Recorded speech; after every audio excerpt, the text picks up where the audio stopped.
2008 मध्ये मालेगावातील भिकू चौकात झालेल्या या स्फोटात 7 जणांना जीव गमवावा लागला होता, तर 92 जण जखमी झाले होते। 19 एप्रिल रोजी मुंबई सत्र न्यायालयातील विशेष एनआयए कोर्टाचे न्यायाधीश LK लाहोटी यांनी या खटल्याची सुनावणी पूर्ण करत आपला निकाल राखून ठेवला होता। या प्रकरणात भाजपच्या माजी खासदार साध्वी प्रज्ञा सिंह ठाकूर, लेफ्टनंट कर्नल प्रसाद पुरोहित, निवृत्त मेजर रमेश उपाध्याय आणि समीर कुलकर्णी हे आरोपी आहेत। तर या आरोपींविरोधात IPC कलम, विस्फोटक कायदा, शस्त्रास्त्र कायदा आणि दहशतवादी विरोधी कायदा आणि UAPA अंतर्गत खटला चालवण्यात आलेला आहे।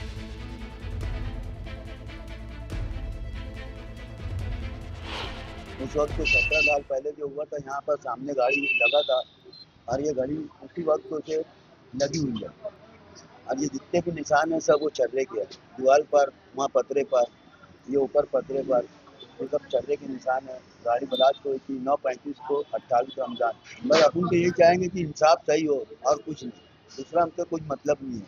इंसाफ सबको मिले, जो हुआ उसका गलत हुआ है उसका इंसाफ मिलना चाहिए बस। मैं घर पे था, पतरे के ऊपर सब छर्रे गिर रहे थे। क्या तो आपकी बच्ची कितने साल की थी? 10 साल की थी मेरी बच्ची, 5वीं क्लास पढ़ती थी वो। फरीन शेख लियाकत नाम था उसका। तो उसमें क्या हुआ ब्लास्ट में? मेरी बच्ची शहीद हुई है। तो अभी उसका फैसला आने वाला है, क्या उम्मीद करते हैं? हमको कोर्ट यही उम्मीद है कि उनको सजा मिलनी होगी।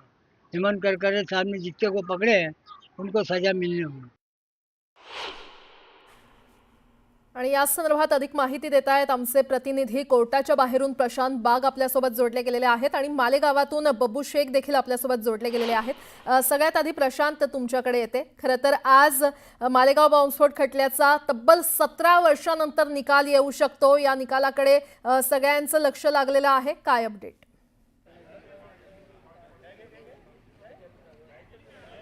प्राजक्ता, आपल्या देशातील सगळ्यात जास्त काळ चाललेले जे दीर्घकाळ चाललेले जे खटले आहेत की ज्यांना बॉम्बस्फोट खटला किंवा बॉम्ब ब्लास्ट खटला म्हणतात, त्यातलीच एक महत्त्वाचा खटला म्हणजे मालेगाव ब्लास्ट खटला। 2008ची घटना, तब्बल 17 वर्षांनी हा निकाल लागतोय। माझा सहकारी सचिन कुबडेला मी विनंती करतो की सचिन, आपण दाखवूया मुंबई सत्र न्यायालयातील हेच आहे ते विशेष NIA कोर्ट न्यायालयाचं प्रवेशद्वार, ज्या ठिकाणी प्रवेशद्वार उघडण्याची वाट असंख्य मोठ्या प्रमाणात गर्दी सुद्धा बघते। प्रसारमाध्यमांची गर्दी, पोलिसांचा बंदोबस्त आहे। या ठिकाणी बॉम्बस्फोट पथकानं तपासणी सुद्धा केलेली आहे आणि याच ठिकाणी 10 वाजता हे प्रवेशद्वार उघडलं जाईल। सगळ्या आरोपींना 10 वाजता कोर्टात हजर राहण्याचे विशेष NIA कोर्टानं आदेश दिलेले आहेत। 10:30 वाजता न्यायाधीश LK लाहोटी, जे विशेष NIA कोर्टाचे न्यायाधीश आहेत, ते निकाल वाचन करणार आहे। 7 प्रमुख आरोपींचा फैसला यात सगळ्यात महत्त्वाचा मानला जातोय। आपल्याला माहिती आहे खरं तर 2008ला घडलेली ही घटना आणि 2011 पर्यंत ATSने हा तपास केला होता, पण 2011ला राष्ट्रीय तपास यंत्रणा अर्थात NIA कडे हा तपास हस्तांतरित झाला आणि त्या दरम्यान दोघांच्याही तपासातील अनेक वेगवेगळ्या त्रुटींवर सातत्यानं भाष्य केलं गेलं। या कोर्टात सुनावणी दरम्यान अनेक वेगवेगळ्या प्रकारचे पुरावे आरोपींच्या माध्यमातून NIAच्या माध्यमातून सादर करण्यात आले।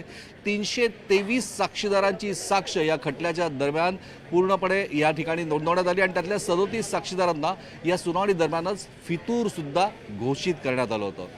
हा पूर्णपणे आम्हाला दोषी म्हणून कट रचलाय अशा प्रकारचा युक्तिवाद आरोपींनी केला। आरोपी क्रमांक 5 समीर कुलकर्णी याने तर कोणता वकील घ्यायलाही नकार दिला। आणखीन पूर्ण खटल्याचा युक्तिवाद स्वतः आरोपीने केला आणि या सगळ्या विषयामध्ये अनेक महत्त्वाच्या गोष्टी ज्या समोर आल्या, त्या धक्कादायक गोष्टी, तपासातले वेगवेगळ्या प्रकारचे ट्विस्ट, या सगळ्याच गोष्टींचा उहापोह तपासणी दरम्यान झाला आणि आज या खटल्याचा जो निकाल लागतोय, या निकालाकडे सगळ्यांचंच लक्ष आहे। कारण नुकताच मुंबई बॉम्बस्फोट म्हणजे लोकलमध्ये झालेला स्फोटाचा तपास लागला आणि सत्र न्यायालयानं दोषी ठरवलेल्या आरोपींना हे उच्च न्यायालयानं निर्दोष ठरवलं होतं।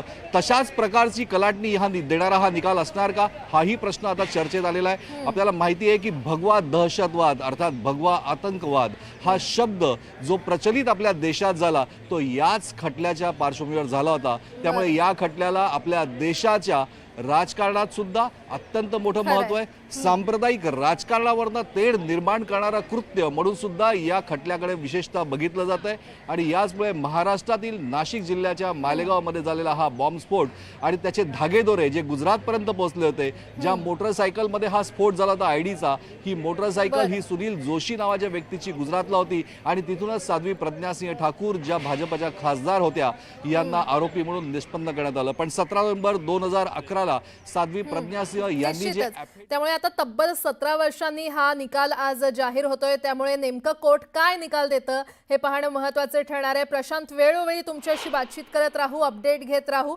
असेच सोबत रहा. बब्बू शेख यांच्याकडे आपण जाऊयात. ते मालेगावातून आपल्यासोबत जोडले गेलेले आहेत. बब्बू, मालेगाव बॉम्बस्फोट खटल्याचा आज निकाल जाहीर होतोय, काय सध्या तिथे वातावरण आहे, काय परिस्थिती? प्रजाक्ता, आता आपण उभं आहे त्याच ठिकाणी ज्या ठिकाणी बॉम्बस्फोट झाला होता. हाच तो परिसर आहे ज्या ठिकाणी त्या मोटरसायकलवर बॉम्बस्फोट झाला होता आणि आज 17 वर्षानंतर त्या घटनेचा खटल्याचा निकाल लागणार असल्यामुळे मालेगावकरांमध्ये ती उत्सुकता आहे. कारण या बॉम्बस्फोटमध्ये 6 लोकांचा मृत्युमुखी पडले होते आणि त्यानंतर या खटल्याकडे मालेगावकरच नव्हे, नाशिक जिल्हाच नव्हे तर संपूर्ण देशाचे लागलेले. विशेष म्हणजे ज्या तपास अधिकारी हेमंत करकरे यांनी या आरोपींना अटक केली होती, त्यांच्या नावाने या भिक्खू चौकात हेमंत करकरे, शहीद हेमंत करकरे मार्ग उभारण्यात आलेला आहे आणि दरवर्षी हेमंत करकरे यांचे इथे येऊन लोक श्रद्धांजली देतात. ते विशेषतः जे पीडित आहे, जे मृत्युमुखी पडलेले होते ते लोक इथे येतात आणि हेमंत करकरे यांचे आभार मानतात. एकूणच या निकालाकडे लक्ष लागलेले आहे. 10:30 वाजेनंतर कोर्टात निकाल लागणार आहे, त्याच्यामुळे मालेगावकर या निकालाकडे उत्सुकतेने पाहत आहे. त्यांचे लक्ष लागलेले आहे का या निकालात दोषींना सजा होते का त्यांना निर्दोष सोडलं जाते. निश्चितच. प्रशांत आणि बबू, तुम्हा दोघांचेही धन्यवाद. दिवसभरात आपली चर्चा होतच राहील. तुर्तास धन्यवाद या संपूर्ण माहितीसाठी. तर तब्बल 17 वर्षांनी खरं तर आज निकाल जाहीर होणार आहे. मालेगाव बॉम्बस्फोट खटल्याचा आज निकाल जाहीर होणार आहे. 2008 मध्ये मालेगावातील भिकू चौकात झालेल्या या स्फोटात 7 जणांना आपला जीव गमवावा लागला होता, तर 92 जण जखमी झाले होते. 19 एप्रिल रोजी मुंबई सत्र न्यायालयातील विशेष NIA कोर्टाचे न्यायाधीश LK लाहोटी यांनी या खटल्याची सुनावणी पूर्ण करत आपला निकाल राखून ठेवला होता. या प्रकरणात भाजपच्या माजी खासदार साध्वी प्रज्ञा सिंह ठाकूर, लेफ्टनंट कर्नल प्रसाद पुरोहित, निवृत्त मेजर रमेश उपाध्याय आणि समीर कुलकर्णी हे आरोपी आहेत. तर या आरोपींविरोधात IPC कलम, विस्फोटक कायदा, शस्त्रास्त्र कायदा, दहशतवाद विरोधी कायदा आणि UAPA अंतर्गत खटला चालवण्यात आलेला आहे.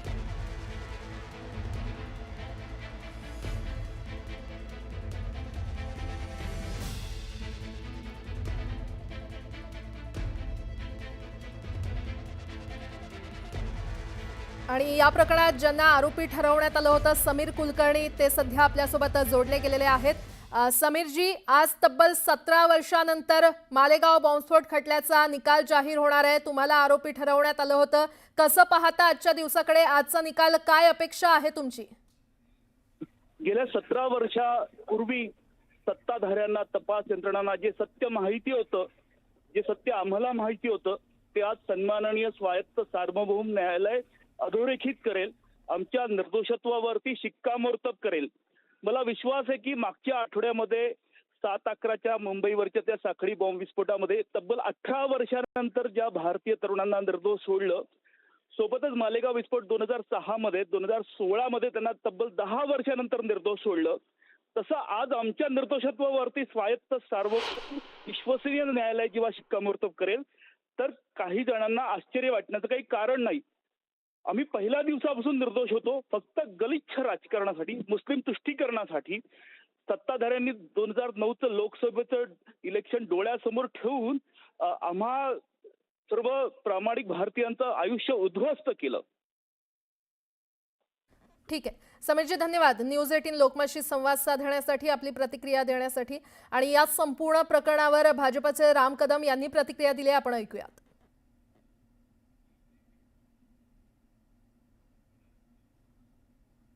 तर तब्बल 17 वर्षांनी मालेगाव बॉम्बस्फोट खटल्याचा आज निकाल जाहीर होतोय. 2008 मध्ये मालेगावातील भिकू चौकात झालेल्या या स्फोटात 7 जणांना जीव गमवावा लागला होता, तर 92 जण जखमी झाले होते. 19 एप्रिल रोजी मुंबई सत्र न्यायालयातील विशेष NIA कोर्टाचे न्यायाधीश LK लाहोटी यांनी या खटल्याची सुनावणी पूर्ण करत आपला निकाल राखून ठेवला होता. आणि या प्रकरणात भाजपच्या माजी खासदार साध्वी प्रज्ञा सिंह ठाकूर त्यासह इतर 4 जण आरोपी आहेत. 17 वर्षाच्या नंतर आज निकाल आहे. संपूर्ण देशाचं लक्ष या निकालाकडे लागलं. त्यावेळेस काँग्रेसचं सरकार होतं.